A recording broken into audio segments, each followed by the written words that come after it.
बिस्मिल्लाहिर्रहमानिर्रहीम, अस्सलाम वालेकुम। मैं हूं अनीका निसार और आप देख रहे हैं program capital live with Anika. नाज़रीन, पाकिस्तानी सियासत अगर मैं ये कहूं कि हलचल से आगे बढ़ के भौचाल तक आ गई है तो गलत ना होगा। ऐसे में हर जमात को अपनी ही बका की पड़ी हुई है। यहाँ ऑपोजिशन भी मुत्तहिद नहीं है, यहाँ गवर्नमेंट भी मुत्तहिद नहीं है। ये अजीब ही सूरत हाल है। ये सूरत हाल है क्या, इस हवाले से बात करेंगे। पाकिस्तान मुस्लिम लीग नून कहाँ खड़ी है, इस हवाले से बात करेंगे। और किस मंसूबे का क्रेडिट किसको जाता है, इस बारे में भी बात करेंगे। हमारे साथ PMLN के सीनियर रहनुमा, माजी के प्लानिंग मिनिस्टर और एक मंझे हुए सियासतदान और इससे पहले इंटीरियर मिनिस्टर भी रह चुके हैं, एहसन इकबाल साहब मौजूद हैं। बहुत शुक्रिया एहसन इकबाल साहब, आपने हमें ज्वाइन किया। It's a pleasure having you. Ahsan Iqbal साहब, कल दयामीर भाषा डैम का अल्लाह अल्लाह करके कंस्ट्रक्शन किक ऑफ हो गई है, जिसके ऊपर अल्लाह ताला का हम तमाम लोगों को शुक्र अदा करना चाहिए। लेकिन वजीर आजम साहब ने यह कहा कि माजी की हुकूमतें फोर्सी नहीं कर सकी, माजी की हुकूमतों ने इन तमाम के तमाम मंसूबों को डिले करके रखा। वो क्या कहते हैं, जरा सुनिएगा। 40 साल पहले फैसला हुआ और आज जाके हम इसके ऊपर काम शुरू हुआ है। तो ये अगर आज हम पीछे, दुनिया आगे निकली है और हम अपने ऊपर उस तरह आगे नहीं बढ़ सके, तो ये आपके सामने एक बहुत बड़ी वजह है। तो एहसन इकबाल साहब, क्या आप इस बात से मुत्तफिक हैं? आप लोगों ने ध्यान नहीं दिया था इस प्रोजेक्ट के ऊपर, क्रेडिट किसको जाता है? देखिए, मैं समझता हूँ कि इमरान खान साहब जैसे हर शोबे में गलत बयानी करते हैं, इसमें भी वो गलत बयानी कर रहे हैं। ये जब मुस्लिम लीग नून की हुकूमत आई थी तो हमने विजन 2025 बनाया और उसके अंदर फूड सिक्योरिटी, वाटर सिक्योरिटी और एनर्जी सिक्योरिटी का एक मरबूत तस्वर दिया। और इसमें जो हाइडल प्रोजेक्ट्स हैं, जिसमें ख़ास तौर पे दासू डैम है और दयामीर भाषा डैम है, इनको प्रायोरिटाइज़ किया। और हमारी हुकूमत ने 120 अरब रुपए से ज़ायद मालियत से इस डैम की जो ज़मीन की ख़रीदारी है वो मुकम्मल की। इससे पहले मुशर्रफ साहब और पता नहीं कौन कौन जाके वहाँ पे तख्तियाँ लगाए थे, लेकिन डैम की ज़मीन तक एक्वायर नहीं हुई थी। तो ये हमारी हुकूमत ने इसकी लैंड एक्विजिशन मुकम्मल की। इसके बाद प्राइम मिनिस्टर नवाज शरीफ ने और मैंने मुतअद्दिद बार चाइनीज़ लीडरशिप के साथ टेकअप किया और उनको कन्विंस किया कि वो पाकिस्तान के साथ इस प्रोजेक्ट के अंदर मदद करें। और फिर आपको रिकॉर्ड से मिल सकता है कि तकरीबन 2017 के आखिर में मैंने एज प्लानिंग मिनिस्टर ये स्टेटमेंट दी थी कि 2018 में दयामीर भाषा डैम का काम शुरू हो जाएगा और एक चाइनीज कंपनी लोकल पार्टनर के साथ मिलकर इस प्रोजेक्ट के ऊपर काम शुरू करेगी। और हमने आपने अभी रिसेंटली इसके बारे में ट्वीट भी किया है, जब ये जी। तो मसला ये है कि ये तो 2018 में काम शुरू हो जाना ड्यू था, तो इन्होंने 2020 में इसको ऑलरेडी 2 साल डिले कर दिया है। और 2 साल ताखीर करके उसके ऊपर अगर क्रेडिट लें कि माजी में किसी ने इस पर तवज्जो नहीं दी और हमें ये एक नया ख्वाब आया और हम इसको पूरा कर रहे हैं, ये हकायक को तोड़ने के बराबर है। इनसे पूछें कि जिस जगह ये डैम बना रहे हैं इसकी ज़मीन किसने एक्वायर की थी।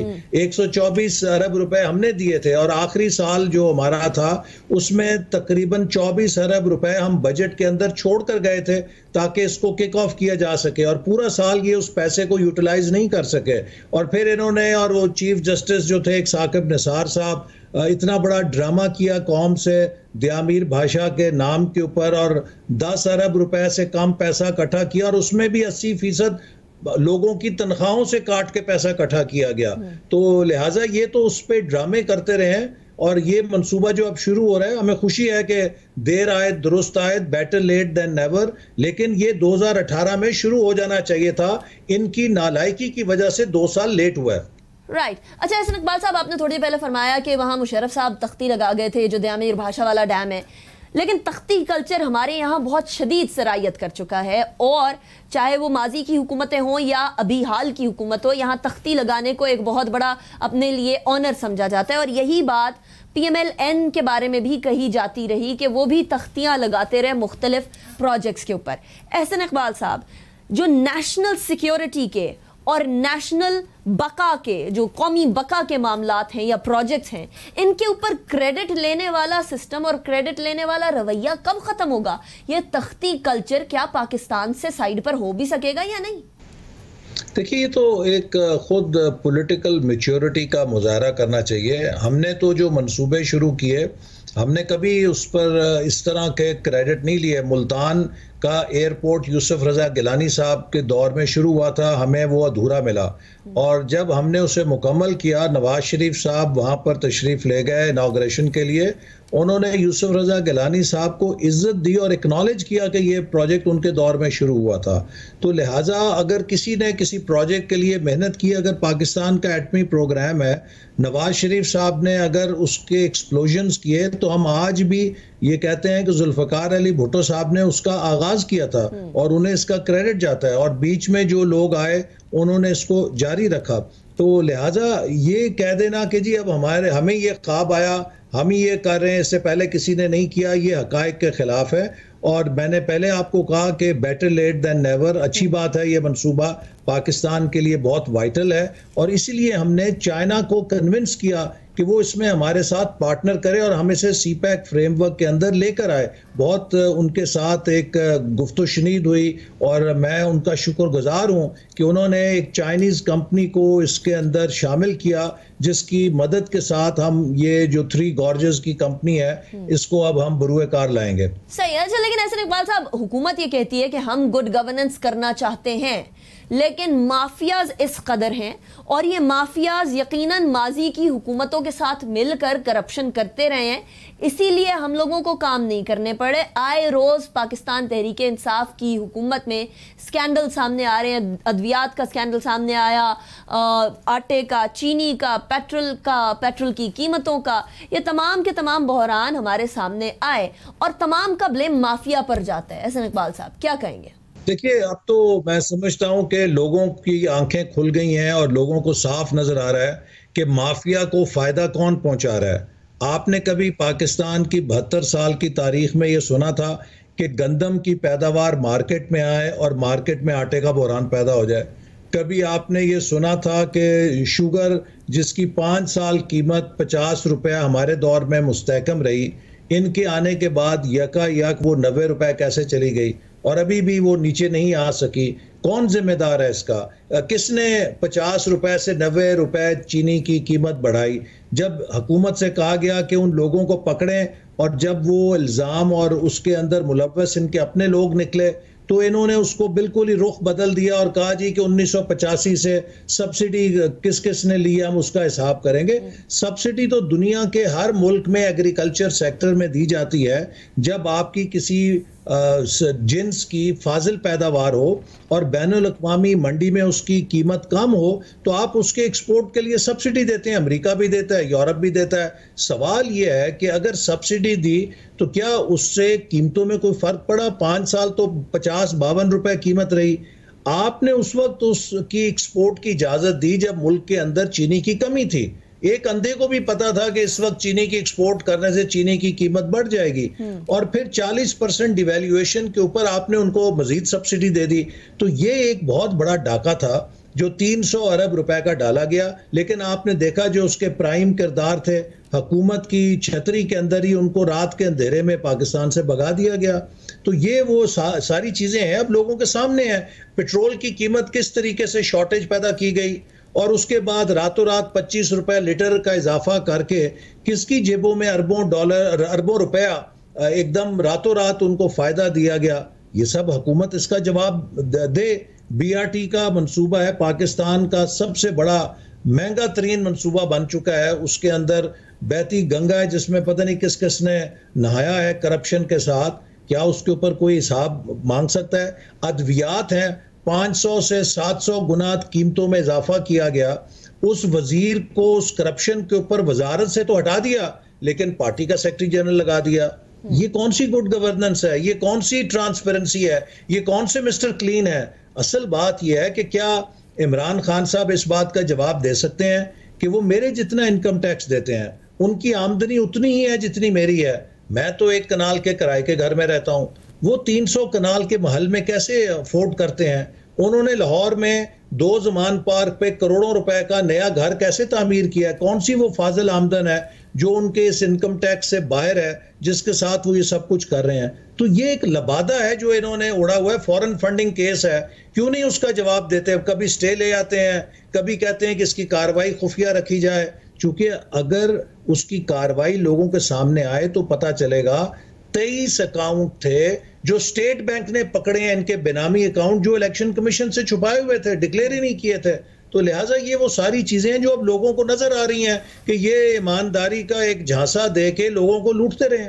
राइट अच्छा, लेकिन ऐसे इकबाल साहब, आपने थोड़ी देर पहले फ्यूल की बात की, पेट्रोल की बात की और जो बहरान पैदा हुआ उसके हवाले से बात की, लेकिन अनफॉर्चुनेटली ऐसा एक बहरान जो है वो आपकी अपनी हुकूमत के टाइम पर भी 2014-15 के टाइम पर आया था। उस टाइम पर भी क्या फिर यही कहा जाए कि आप लोगों की नाअहली थी या करप्शन थी? क्योंकि दोनों मामलों को कंपेयर भी किया जा रहा है। देखिए, जो उस वक्त बहरान आया था वो एक सप्लाई चेन का बहरान था और उसमें कोई कीमत की उतार चढ़ाव इन्वॉल्व नहीं था। यहाँ तो ये हुआ है कि एक आर्टिफिशियल शॉर्टेज पैदा की गई और फिर पेट्रोल की कीमत जिसको यकम तारीख को रिवाइज किया जाता है, यकम से पहले ही उजलत के अंदर 25 रुपए लीटर, जो पाकिस्तान की तारीख में कभी इतना बड़ा इजाफा नहीं हुआ, वो करके स्टॉकिस्ट्स को रातों रात अरबों रुपए का फायदा पहुंचाया गया है। तो लिहाजा इसकी सुप्रीम कोर्ट और हाई कोर्ट ने भी नोटिस लिया है। तो इन चीजों का कौन जवाब देगा? क्या नैब इनके बारे में मुतफिकर है? नैब की तो सारी सुबह शाम यही कोशिश है कि हमारे खिलाफ वो झूठे मुकदमे कैसे बनाए। ये जो ग्लेयरिंग एग्जांपल्स हैं, इतनी वाज़ेह मिसालें हैं करप्शन की, इनके बारे में तो कोई नोटिस नहीं ले रहा। ना कभी नैब को ये ख्याल आता है कि हम भी इस बारे में कोई सरगर्मी दिखाएं। तो ये सब वन वे ट्रैफिक चल रही है। अच्छा, नैब में आपने भी एक केस जो है वो सामने लेकर आए हैं, लेकिन उसके बारे में मैं थोड़ी देर में बात करूंगी। एहतसाब इन इटसेल्फ एक बहुत वास्ट टॉपिक है। एहसन इकबाल साहब, क्योंकि हम पेट्रोलियम की बात कर रहे हैं तो यहाँ ये भी आप लोगों पे इल्ज़ाम लगता है कि देखिए आप लोगों ने LNG इतनी महंगे दामों कॉन्ट्रैक्ट कर लिया और अब जब पूरी दुनिया में सस्ती हो गई तब भी हमें महंगे दाम ही देने पड़ रहे हैं और आप लोगों ने पाकिस्तान को फंसा दिया।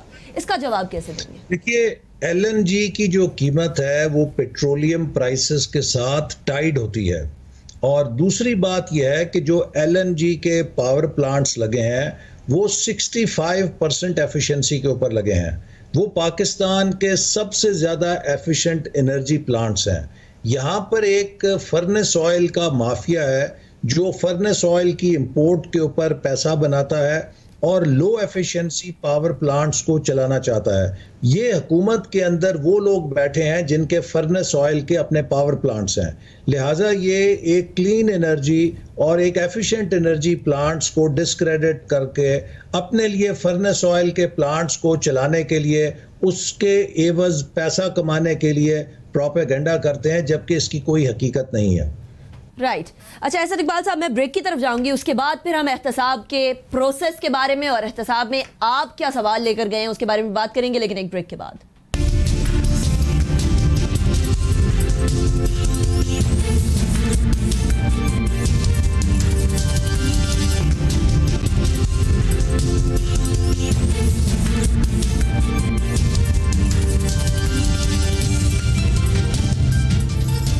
Welcome back after break. Break पे जाने से पहले हम कुछ सवालात जो पाकिस्तान तहरीक इंसाफ की तरफ से PMLN के हवाले से किए जाते हैं उसके बारे में बात कर रहे थे। अब जरा नैब यानी एहतसाब के प्रोसीजर की तरफ चलते हैं। एक तरफ इसको सियासी इंतकाम कहा जाता है तो दूसरी तरफ उसको मुल्क के लिए दवाम बख्शने वाले एक तरीकाकार कहा जाता है। एहसन इकबाल साहब, नारोवाल स्पोर्ट्स कॉम्प्लेक्स के बारे में बात करते हैं। आप अब नैब पे गए हैं कि जी ये जो हुकूमत ने डिले किया है स्पोर्ट्स कॉम्प्लेक्स का, इसका जवाब लिया जाए और एहतसाब इस हवाले से लिया जाए। ये वही केस है एहसन इकबाल साहब जिसमें आप नैब की हिरासत में रहे, तो ये केस आप अब नैब ले गए, ये कैसे? जी देखिए, ये बहुत दिलचस्प केस है। नारोवाल स्पोर्ट्स सिटी का मंसूबा 2009 में शुरू हुआ था जब मेरे पास कोई वजारत का ओहदा नहीं था, लेकिन इसको शुरू करके अधूरा छोड़ दिया गया। जब हम हुकूमत में आए तो हमने बहुत सारे अधूरे मंसूबे मुकम्मल किए, जिनमें लवारी टनल है, इसी तरह लियारी एक्सप्रेस वे है, इस्लामाबाद इंटरनेशनल एयरपोर्ट है, कच्ची कनाल है, उसके अंदर नीलम जेलम का मंसूबा है और इसी तरह लातादाद मंसूबे जो कई सालों से 10-10, 20-20 सालों से नामुकम्मल पड़े थे, हमने उनको मुकम्मल किया। तो नारोवाल स्पोर्ट्स सिटी को भी हमने फोरम्स की अप्रूवल के साथ इसकी फंडिंग की, ताकि हमारा विजन ये था कि पाकिस्तान जो हम भी जब बचपन में थे तो ओलंपिक्स के अंदर, एशियन गेम्स के अंदर हमारे एथलीट्स, हमारे खिलाड़ी मेडल्स लेते थे, gold medal, silver medal, bronze medal. अब आप ये देखिए, एशियन गेम्स होती हैं, ओलंपिक्स होती हैं, पाकिस्तान का दस्ता विक्ट्री स्टैंड के करीब भी नज़र नहीं आता। और उसकी बुनियादी वजह यह है कि हमने मुल्क में स्पोर्ट्स के इंफ्रास्ट्रक्चर को निगलेक्ट किया। तो नारोवाल स्पोर्ट्स सिटी पाकिस्तान का पहला रेजिडेंशियल ट्रेनिंग स्पोर्ट्स फैसिलिटी का एक मरकज़ था, जहाँ पे state of the art facilities थी, ताकि पूरे मुल्क से हमारे यंग स्पोर्टिंग टैलेंट आए और आके वो ट्रेनिंग ले बेहतरीन कोचेस से, और हम दोबारा अपना खोया हुआ मुकाम खेलों में हासिल कर सकें। अब मुझे बताइए कि अगर एक ऐसा मंसूबा बनाया गया तो इस जैसे तो 10 और बनने चाहिए थे। इसमें क्या जुर्म किया मैंने? नैब ने मुझ पे ये इल्ज़ाम तो नहीं लगाया कि मैंने कोई इसमें कमीशन खाई, किकबैक लिया, माली बेज़ाब्तगी की। वो कहते हैं जी आपने इख्तियारात का नाजायज़ इस्तेमाल किया और ये मंसूबा नारोवाल में क्यों बनाया? भाई नारोवाल में तो ये मेरे हुकूमत में आने से पहले का शुरू हो चुका था, अधूरा था, क्या उसको हम ज़ाय कर देते? और अगर बना है तो इसमें क्या बुरा है? क्या नारोवाल हिंदुस्तान का हिस्सा है? क्या वो पाकिस्तान से बाहर है? क्या नारोवाल के लोग टैक्सेस नहीं देते कि वहां कोई कौमी मंसूबा नहीं बन सकता? तो एक बिल्कुल ही बेतुका इल्जाम लगा के, और नैब ने शुरू में कहा कि जी इसमें बॉर्डर से 800 मीटर के फासले पे 6 अरब रुपए लगा दिए गए। उनको ये नहीं पता था कि इस मंसूबे की कुल लागत ही 2.9 अरब रुपए है। अब आप देखिए कि जिस मंसूबे की टोटल लागत 2.9 अरब हो, अप्रूव्ड कॉस्ट 2.9 बिलियन हो, उस पर 6 अरब कैसे लग सकते हैं? फिर अगर आप गूगल मैप करें तो वो कम से कम 14 किलोमीटर है बॉर्डर से, उसको 800 मीटर बना दिया। ये तो हाल है नैब का। इस तरह ये लोलोगों पर इल्जाम लगाते हैं। लेकिन तो अभी एहसन इकबाल साहब, आप नैब में ये मामला ले गए उसके कंस्ट्रक्शन की डिले का? जी, इसलिए लेकर गया कि 86% ये प्रोजेक्ट कंप्लीट हो चुका था, और अप्रैल 2018 में पाकिस्तान की क्रिकेट टीम ने वहां मैच खेला। इसका मतलब यह है कि वहां की जो ग्राउंड है वो नेशनल लेवल की और इंटरनेशनल लेवल की थी, जहां हमारी नेशनल टीम ने मैच खेला। 2020 में वहां पे हमें कहा गया था कि PSL का मैच भी होगा, नजम सेठी साहब ने वादा किया था हमसे। अब ये हुकूमत आई, इसने उस प्रोजेक्ट को पॉलिटिकली अबेंडन कर दिया। 6 करोड़ रुपए से ज्यादा लागत की एस्ट्रो टर्फ आई पड़ी थी, उसकी वारंटी एक्सपायर होगी, उसको नस्ब नहीं किया। एथलेटिक ट्रैक करोड़ों रुपए का इंपोर्ट हुआ, बेहतरीन जो इंटरनेशनल स्टैंडर्ड का था, उसकी 6 महीने की वारंटी थी, उसको नस्ब नहीं होने दिया गया, वो क्रेटों में पड़ा ज़ाया हो गया। पूरी उस इमारत को छोड़ दिया गया, खिड़की दरवाजे शीशे टूट गए, बुरे हाल हो गए। अब अगर आप जाएं तो वही स्टेडियम और वही इंफ्रास्ट्रक्चर एक खंडर बना दिया इन्होंने, और उसे अब मुकम्मल करने के लिए जहां 40 करोड़ दरकार थे, अब अगर मुकम्मल किया जाएगा तो कॉन्ट्रैक्टर्स के क्लेम्स और कॉस्ट एस्केलेशन डाल के पता नहीं 2 अरब 3 अरब कितने लगेंगे।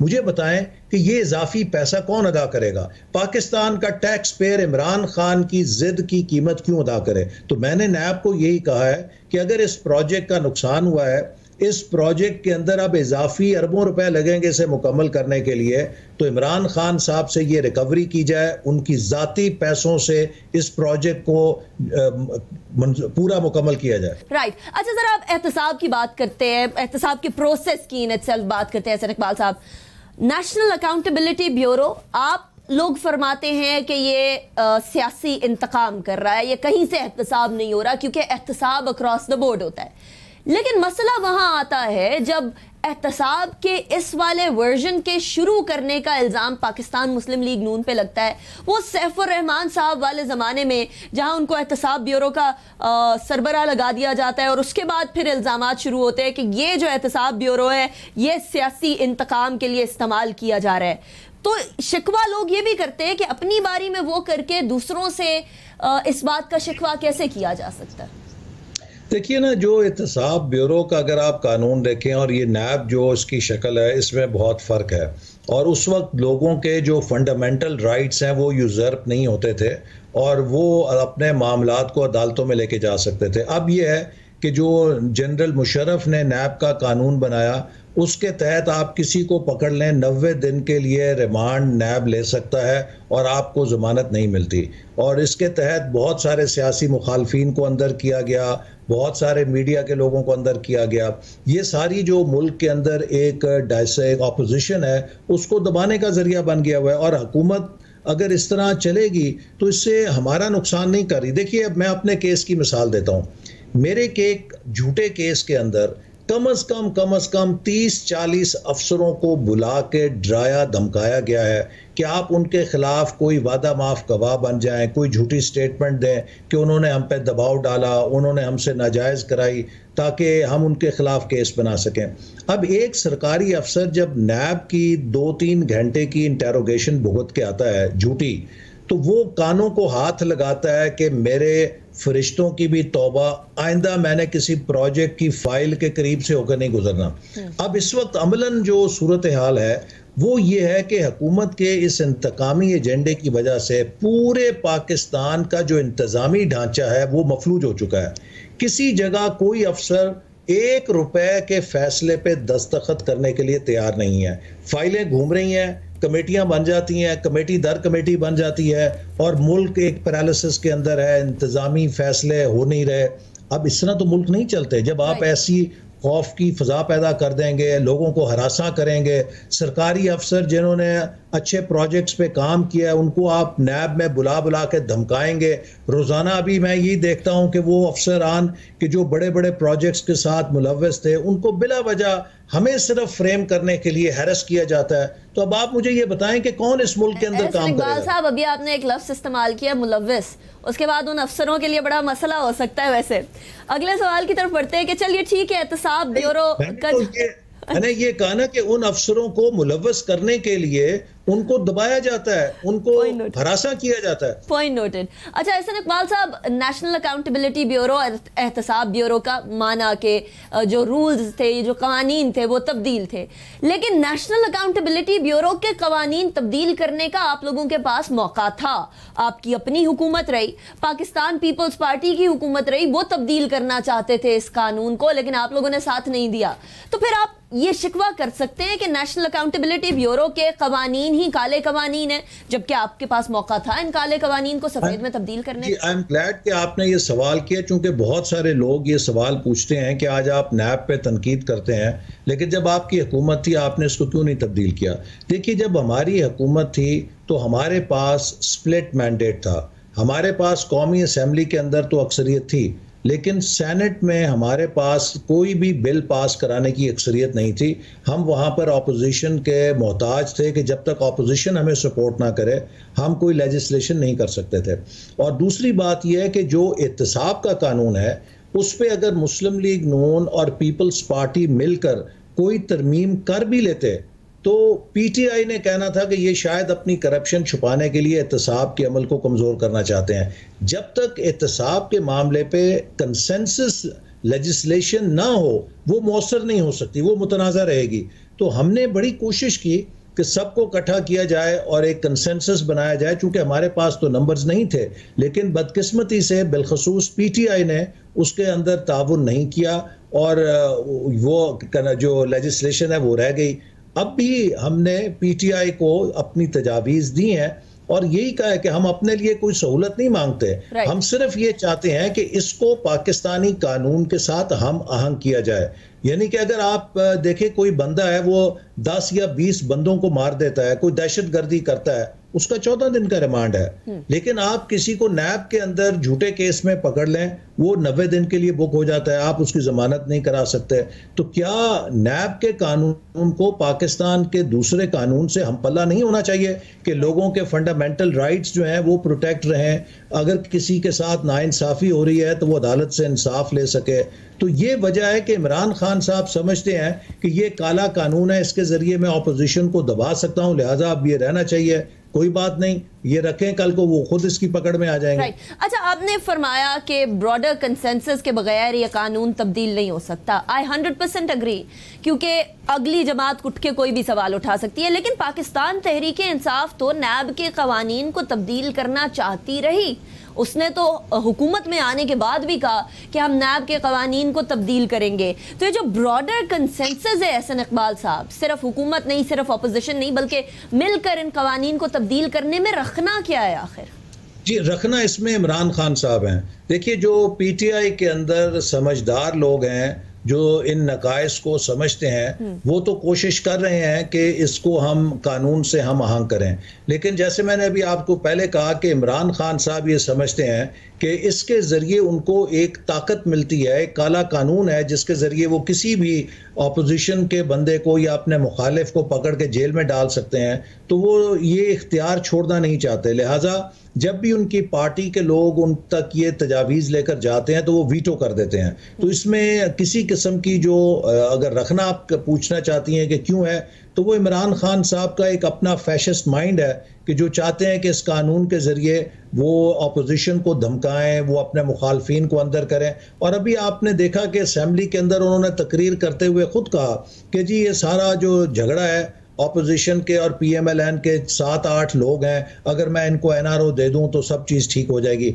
सवाल ये है कि आपको किसने इख्तियार दिया एनआरओ देने का? वो कौन सा इख्तियार है जिसके ज़रिए आप हमारे केसेस बंद कर सकते हैं? ये साफ जाहिर है कि इसका मतलब ये है कि इस पूरी इंतकामी कार्रवाई के पीछे इमरान खान साहब ड्राइविंग सीट पर हैं। नैब और न्याजी गठजोड़ जिसकी हम बातें करते हैं, उसकी तो खुद इमरान साहब ने कन्फेशनल स्टेटमेंट असेंबली के अंदर दे दी है। राइट। एहसन इकबाल साहब, अभी एहतसाब की बात की है, मैंने अभी आपसे कुछ और भी चीजें जाननी है, स्पेशली पीएमएलएन के फ्यूचर के बारे में भी जानना है।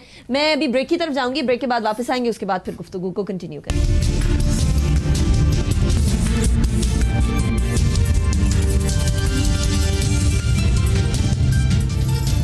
Welcome back after break. अच्छा एहसन इकबाल साहब, एक और बहस जो अभी at this point in time शहर इक़्तिदार में जगह जगह सुनाई देती है, वो है पार्लियामेंट्री सिस्टम या प्रेसिडेंशियल सिस्टम।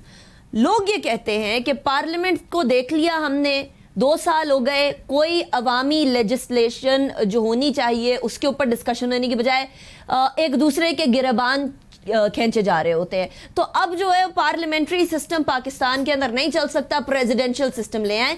ये कुछ और हलकों की तरफ से जो कि हुकूमती हलके हैं उनकी तरफ से भी बात सुनाई दी जाती रही some time and again. Ahsan Iqbal साहब, क्या पार्लिमानी सिस्टम पाकिस्तान में फेल हो गया? देखिए, पाकिस्तान एक फेडरेशन है। पाकिस्तान के अंदर मुख्तलिफ एथनिक लोग उसकी बुनियाद पे तकसीम है। यहाँ पर जब 1 यूनिट बनाया गया था उससे भी मसाइल पैदा हुए थे और फिर बिलाखिर उस 1 यूनिट को हमें तोड़ना पड़ा था। पार्लियामेंट्री सिस्टम पाकिस्तान की जो एथनिक कॉम्पोजिशन है और जो इसकी फेडरेशन है उसके तकाज़ों पर पूरा उतरता है। जब भी यहाँ प्रेसिडेंशियल फॉर्म लाया जाएगा तो छोटे सूबे उससे बगावत कर देंगे। और हमने देखा है कि जब भी मरकजियत मजबूत हुई है तो पाकिस्तान का वफाक कमज़ोर हुआ है, हमारा इंटरनल इत्तेहाद कमज़ोर हुआ है। वो ममालिक जहाँ की पॉपुलेशन होमोजीनियस होती है, जहाँ पर ज़्यादा डाइवर्सिटी नहीं होती, वो एक स्ट्रॉन्ग सेंटर के तहत कामयाबी से चल जाते हैं। लेकिन जहाँ आप इंडिया की मिसाल देख लीजिए कि इंडिया आज अगर अपनी असली हालत में है तो वो इसलिए है कि वो भी एक फेडरेशन है, पार्लियामेंट्री फॉर्म के साथ उन्होंने तमाम इकाइयों को उसके अंदर परोया हुआ है। तो इसलिए इस मौके पे जब हम बहुत से खतरात का शिकार हैं, चाहे वो बहस प्रेसिडेंशियल और पार्लियामेंट्री फॉर्म की हो, चाहे वो बहस 18वीं तरमीम की हो, चाहे वो बहस NFC अवार्ड की हो, जो लोग इन मुतनाज़ा मसाइल को उठा रहे हैं वो पाकिस्तान के खैर खा नहीं है। मैं इसकी मिसाल ऐसे देता हूँ कि एक घर के चारों तरफ से दुश्मन ने हमला किया हो और घर का सरबराह जो है अपने भाइयों के साथ बैठ जाए, आओ जी आके अपना हिसाब किताब बंटवारा करें, आओ देखें कि बजट कैसे चलता है, ये तुमको इतना पैसा क्यों जाता है, मुझे इतना पैसा क्यों जाता है। जब घर के ऊपर हमला होता है तो आप इख्तलाफी मसाइल नहीं उठाते, आप इत्तफाकी बात करते हैं, सबको मुत्तहद करते हैं, उन मसाइल से अपने घर को दिफा करते हैं। आज पाकिस्तान को यकजहती की जरूरत है। हमारा खिता देखिए हम किस दौर से गुजर रहे हैं, हमारे मगरबी सरहद पे क्या खतरात हमारे फेंसेस पे हैं, हमारी लाइन ऑफ कंट्रोल पे रोज दुश्मन क्या कर रहा है, लद्दाख के अंदर जो सेंसिटिविटी है वो क्या हो रही है, हमारे खिते में जो खतरात हैं वो किस तरह मुंडला रहे हैं, मिडल ईस्ट की क्या सिचुएशन है, हमारी अपनी दाखिली इकॉनमी किधर पहुंच चुकी है। इस वक्त क्या ये वक्त मुल्क के अंदर पोलराइजेशन करने का है? क्या ये वक्त मुल्क के अंदर इख्तलाफी मसाइल उठाने का है, या ये मुल्क जोड़ने का वक्त है, इत्तफाक और यकजहती का वक्त है? राइट। अच्छा एहसन इकबाल साहब, पाकिस्तान मुस्लिम लीग नून के हवाले से और उसके सियासी पोजीशन के हवाले से सवाल की तरफ आते हैं। पाकिस्तान मुस्लिम लीग नून में शाहिद खान अब्बासी साहब, आप, ख्वाजा आसिफ साहब बहुत ऑफेंसिव विकेट की साइड पर खेल रहे हैं, लेकिन शहबाज शरीफ साहब थोड़ी रिकन्सिलिएटरी विकेट पे खेल रहे हैं। ये क्या इख्तलाफ है एहसन इकबाल साहब तरीकाकार का अपना काम करवाने के? देखिए, एक तो बात यह है कि हर शख्सियत का एक अपना मिजाज होता है, कोई धीमे अंदाज में अपने मामलात करता है, कोई थोड़ा ज़्यादा पुरजोर पुरजोश तरीके से करता है। हमारी पार्टी में जो हमारे पार्टी का फ़लसफ़ा है, नज़रिया है, उस पर किसी का कोई इख्तलाफ नहीं है।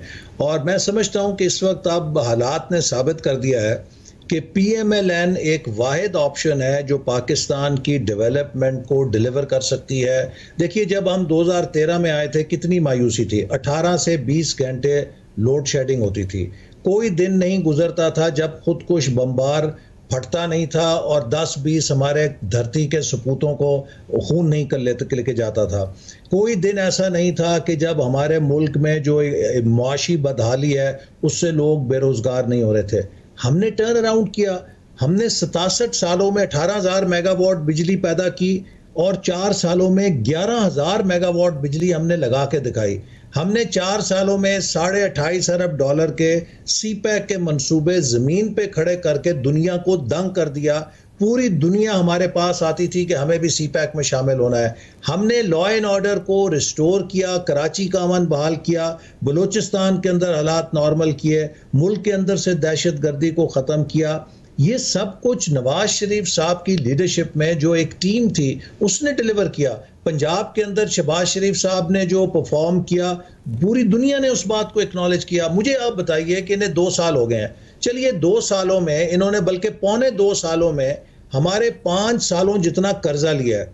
हमने तो कर्जा अगर लिया, हम पे जो इल्ज़ाम लगता है, हमने 11,000 मेगावाट बिजली लगाई, 2,000 किलोमीटर मोटरवे बनाई। आज आप देखिए कराची से इस्लामाबाद और लाहौर लोग बाय एयर आने की बजाय बाय रोड आने को तरजीह देते हैं, और आपको सोशल मीडिया पे उनके कमेंट्स पढ़ के खुशी होती है कि एक कनेक्टिविटी हो रही है। इसी तरह आप नॉर्थ की तरफ चले जाएं, पेशावर, एबटाबाद और हज़ारा की तरफ, वहाँ मोटरवेज का जाल है। वेस्टर्न रूट जो बन रहा है डेरा इस्माइल खान से हाकला की तरफ, वो एक नया इनकलाब है। गवादर से कोयटा जो सड़क बनी है उसने इनकलाब पैदा किया। गिलगित बल्तिस्तान में हमने तो ये मंसूबे लगा के पाकिस्तान को जोड़ा, कनेक्टिविटी पैदा की। ये बताएं कि इन्होंने हमसे ज्यादा कर्जे पौने 2 सालों में लिए हैं, कहीं एक ईंट लगी है?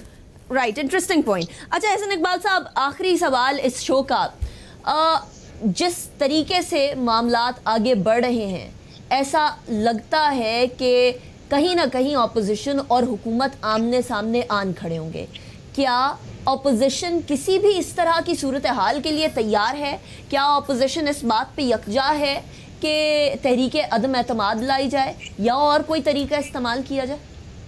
जी देखिए, तहरीक अदम एतमाद उस सूरत में आ सकती है कि जब काफ लीग और MQM इस हुकूमत को छोड़ें, और मैं समझता हूँ कि ये काफ लीग के ऊपर एक सवालिया निशान है कि जो खुद को मुस्लिम लीग कहते हैं, उनसे इस मुल्क के शहीद सवाल करेंगे कि जब मुल्क की ईंट से ईंट बजाई जा रही थी जिस हुकूमत के दौर में, आपने उसे क्यों ऑक्सीजन दी हुई थी?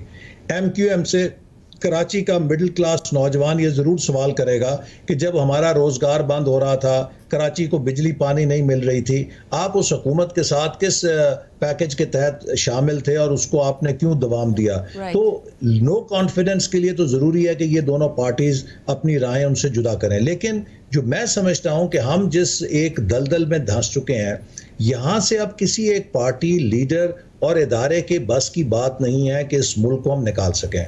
हमें किसी न किसी सतह पर एक ग्रैंड नेशनल डायलॉग का बंदोबस्त करना पड़ेगा। हमारे पास एक ही रोड मैप है, वो पाकिस्तान का आइन है जिसको सब मानते हैं। इस आइन की रोशनी में एक ज़ाब्ता अखलाक बनाने की ज़रूरत है ताकि एक डेकेड ऑफ स्टेबिलिटी पैदा किया जाए। अगर हम अगले 10 सालों के लिए एक डेकेड ऑफ स्टेबिलिटी पैदा करने की कोई शक्ल नहीं निकालते, यकीन कीजिए कि हम इस बुरी दलदल में धंस चुके हैं।